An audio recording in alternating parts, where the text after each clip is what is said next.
YouTube, what is going on? It is your boy David from NBA Knowledge, and today we are going to talk about some referees fixing games, or I should say some games that some people think were rigged in favor of one team over another. But before I get started, make sure you drop a like and comment your opinions. Don't forget to hit that subscribe button and that bell to be notified. But before I start this video, I would like to start off by saying this kind of as a disclaimer. I think a lot of people need to understand that rigging in the NBA is not a new thing. People do not just complain about this out of nowhere now. This has been something that has been talked about years before, and I'm talking years. This goes back to like the 70s, the 80s. This is not anything new. Matter of fact, there was actually a referee. His name was Tim Donaghy, and he resigned from the NBA in July 9, 2007 after reports of an investigation by the FBI for allegations that he bet on games that he officiated during his last two seasons and that he made calls affecting the point spread in those games. On August 15, 2007, Donaghy pleaded guilty to 2 federal charges related to the investigation. However, he could face more charges at the state level if it was determined that he deliberately miscalled individual games. Donaghy was sentenced to 15 months in federal prison on July 29, 2008. He served 11 months in a federal prison camp in Pensacola, Florida, and the remainder of his sentence in a halfway house, but was sent back to prison in August for violating his release terms. He was released on November 4th, 2009 after serving out his sentence. So yeah, when it comes to rigging the games, this is not a new thing. These are legit facts. You can look up the story of Tim Donaghy. I might even put a link in the description box if you want more information about that topic. But without further ado, let's talk about some games that many people view were rigged. The first game that we have here is the 2006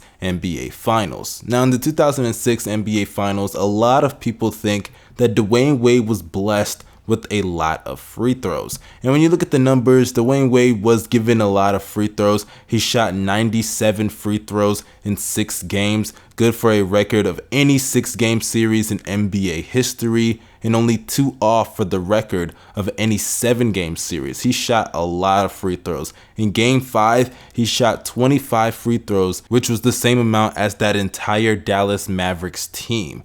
It is ridiculous how many free throws he took. And if you don't think those free throws matter, remember that games 3, 5, and 6 were determined by 3 points or less. Now, honestly, I don't really think that this was a rigged series or these games were fixed, but I definitely do think there is an argument, and I can understand people's frustration with just watching a whole bunch of free throws happen, especially if it happens during the comeback of the opposing team that was down 2-1. And also, there is an argument that Dwyane Wade was the young star and the NBA wanted to push him. But regardless, this is something that if you do just go back and watch the footage, you will see the Dallas Mavericks did foul Dwyane Wade a lot. And Dwyane Wade is a master at drawing contact. It isn't his fault that that team just couldn't stop fouling him. It may not be appealing to the eye to watch that all the time, as if watching a guy that is fouled over and over is fun to see,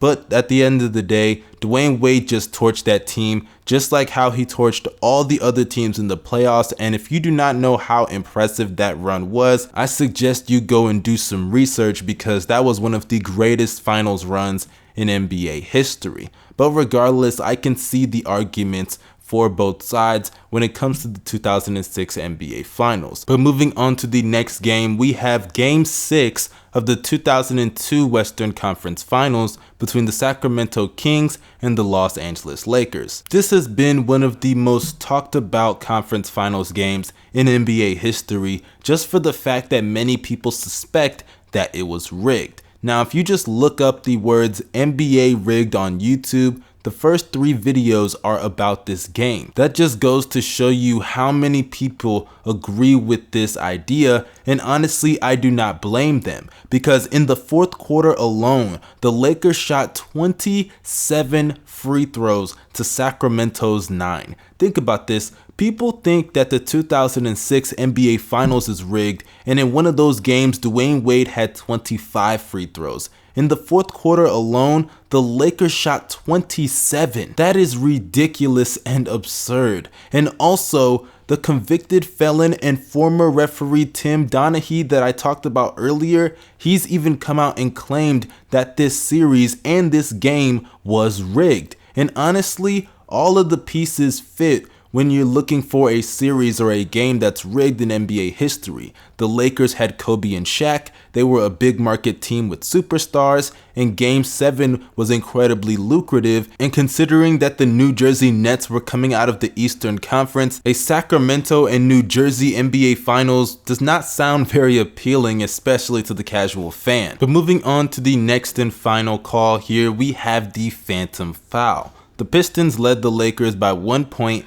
in the final moments of Game 6 of the 1988 NBA Finals. They feed the ball to Kareem as he posts up Bill Laimbeer and he went up for a skyhook. He missed, game over, Pistons win, and they are the NBA champions. That is exactly what should have happened. But what actually happened is that he was called for a foul on Kareem Abdul-Jabbar, and Kareem makes the 2 free throws. The Lakers win that game and Game 7 and are the 1988 NBA champions. And what's crazy about that is not a foul. If you go back and watch it, it was not a foul, and numerous people have complained about it. I mean, think about this. Let's just look at both teams here. When you look at the story that the league wanted to tell or would want to tell, you would want to have the Los Angeles Lakers win because Showtime is just that marketable, and especially being in LA. But then you look at the Detroit Pistons, not only are they not in a flashy city like LA,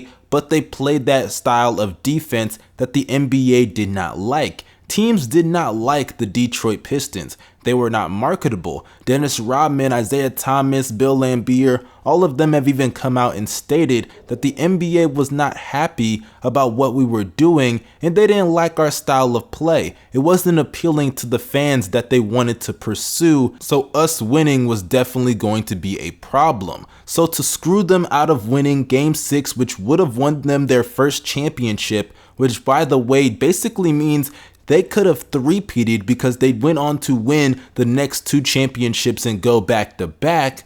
But not only did they do them dirty like that, but they did them dirty on a play that is very obvious that they did not foul Kareem. Think about it, the whole point of a skyhook is that nobody could block it. If nobody could get high enough to block it, how could Bill Laimbeer have gotten high enough to foul Kareem? It's because he didn't. He, just like everybody else, didn't have the reach. And that's why, honestly, I think this is one of the worst calls in sports history, not just basketball, but in sports, especially to do it in an elimination game, or at least it was a potential elimination game for the Los Angeles Lakers in a series that the Pistons are up 3-2. Man, I would be angry if not only I was a player, but if I was a fan. But that concludes this video. It's your boy David from NBA Knowledge. If you enjoy what you see, drop a like, comment your opinions down below. I would love to know what you guys thought about this. What do you think about referees, and if they do screw over some of the games in favor of teams that they want or do not want to win? Also, do not forget to hit the bell to be notified for each and every single video that we post up here. Y'all have a great day. I'm out. Stay safe, wash your hands, and wear the mask. Peace.